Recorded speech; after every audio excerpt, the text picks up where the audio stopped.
Bienvenidos a este tutorial. En esta ocasión vamos a ver cómo obtener un modelo dinámico de tanques de almacenamiento de líquidos. Bueno, para eso el primer paso será anotar las suposiciones. En este caso vamos a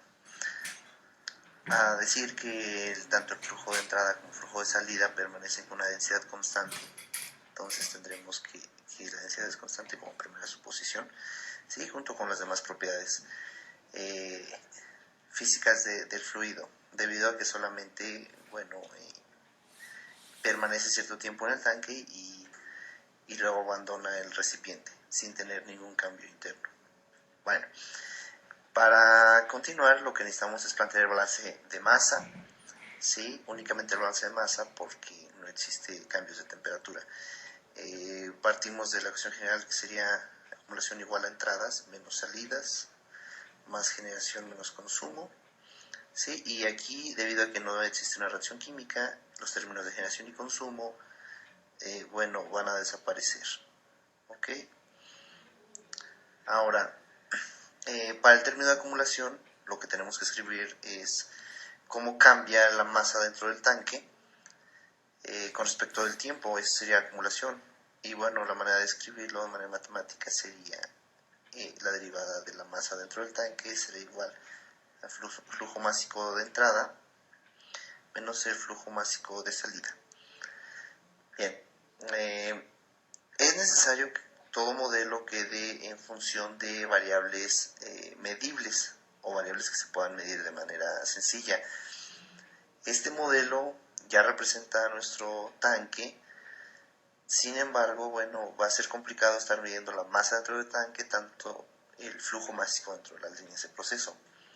Entonces, lo que vamos a hacer es convertir esta ecuación en una ecuación más sencilla desde el punto de vista que queden en variables medibles. Entonces, vamos a auxiliarnos de la ecuación de densidad, donde densidad no es otra cosa que la masa por el volumen, y entonces si despejamos acá masa es igual a densidad por volumen. Esta definición la vamos a introducir ahora dentro de esta ecuación diferencial. Ahora, lo que vamos a tener entonces es el cambio con respecto al tiempo de la densidad por el volumen es igual al flujo másico de entrada menos el flujo másico de salida.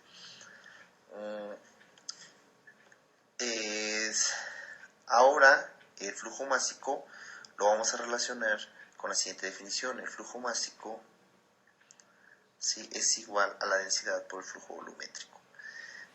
Vamos a hacer un análisis dimensional para ver si esto es correcto. ¿Sí? La densidad va a tener unidades de masa sobre volumen y el flujo volumétrico tendrá unidades de volumen por tiempo. Entonces se cancelarían estas dos magnitudes y de tal manera que esto tendría unidades de masa sobre tiempo, lo cual es flujo másico.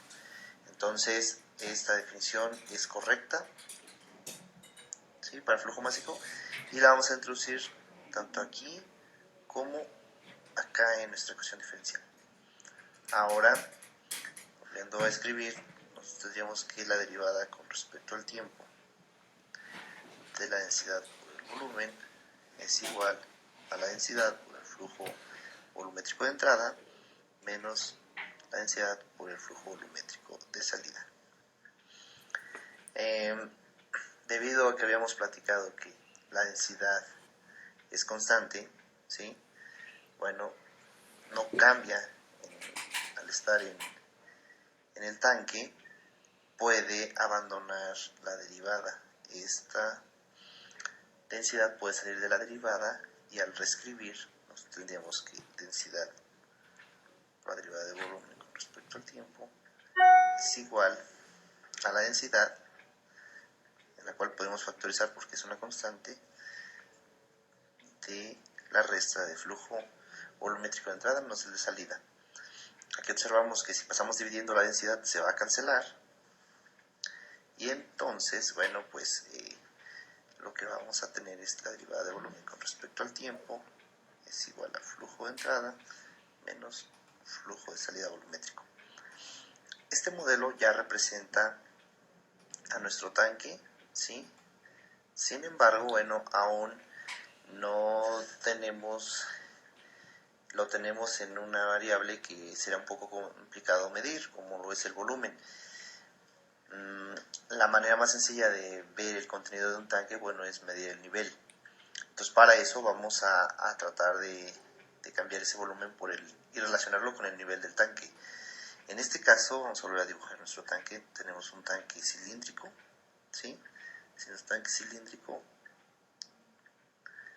Y esta área, que es el área transversal, la que está sombreando en este momento, pues permanece constante a lo largo de todo el tanque. Si nosotros observamos, esta área sigue siendo la misma que esta, ¿no? Entonces, dado eso, lo que vamos a ver es cómo calcular el volumen de este cilindro. El volumen de un cilindro es área por la altura y el área permanece constante.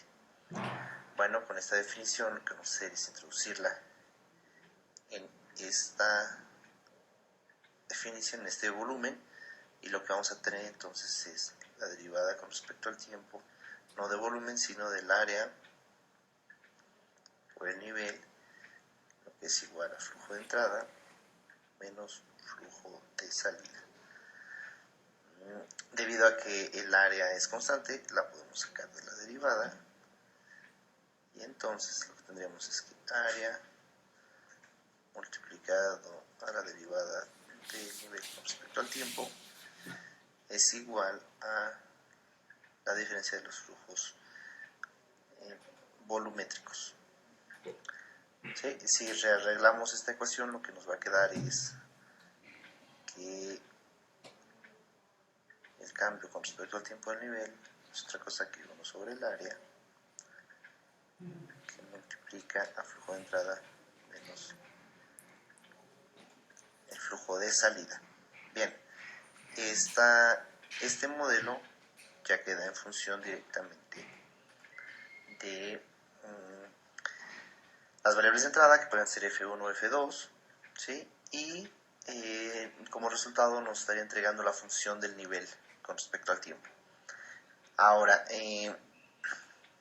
los flujos, el flujo de salida podría ser expresado de diferente forma. Una más sencilla es decir que el flujo de salida es igual a una resistencia multiplicado,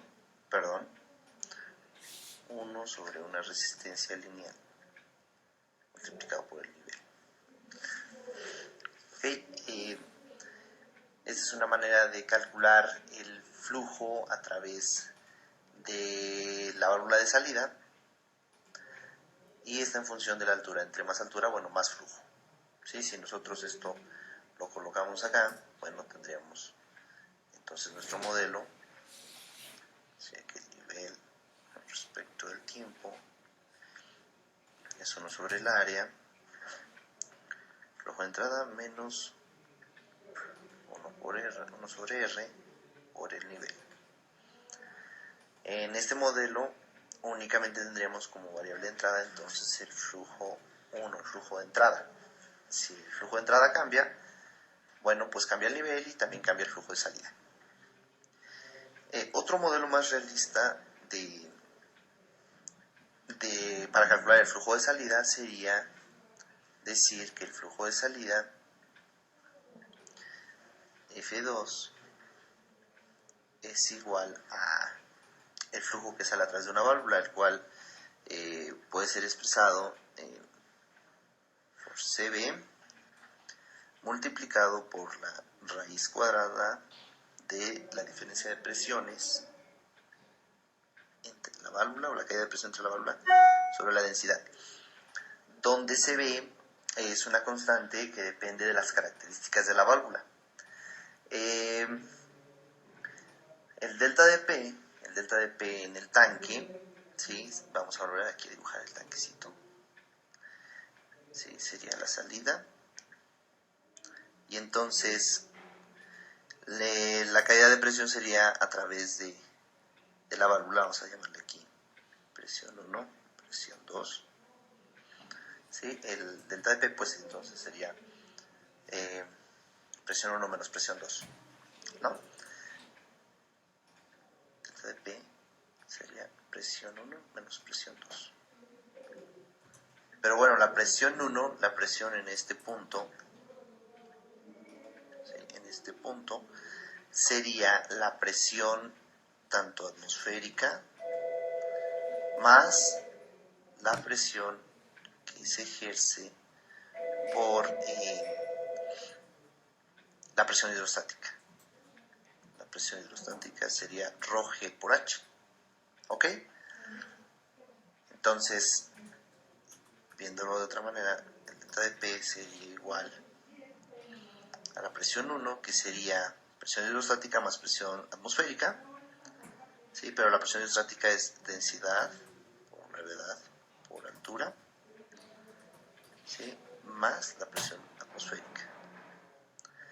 Si este tanque descarga a una presión atmosférica, es decir, que esta presión 2 sea la misma que esta, ¿sí? Entonces, a la hora de que sustituyamos presión 1,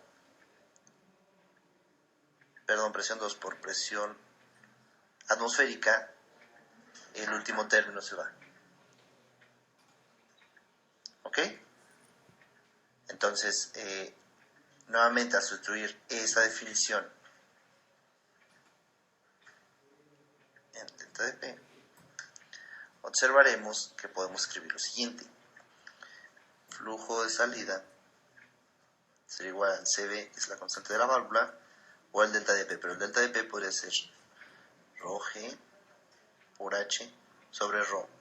Entonces ρ sería cancelada, y entonces una manera general sería llamar F2 igual a una constante que le vamos a llamar K por la raíz de h, donde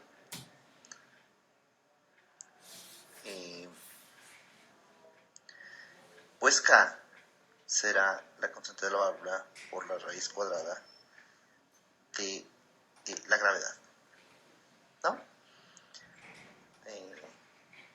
De esta manera, si volvemos a descargar esta definición en el modelo que ya teníamos, bueno, pues tendríamos que el cambio del nivel con respecto al tiempo será igual a 1 sobre el área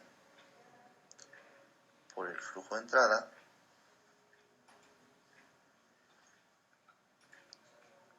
menos K por la raíz cuadrada del nivel.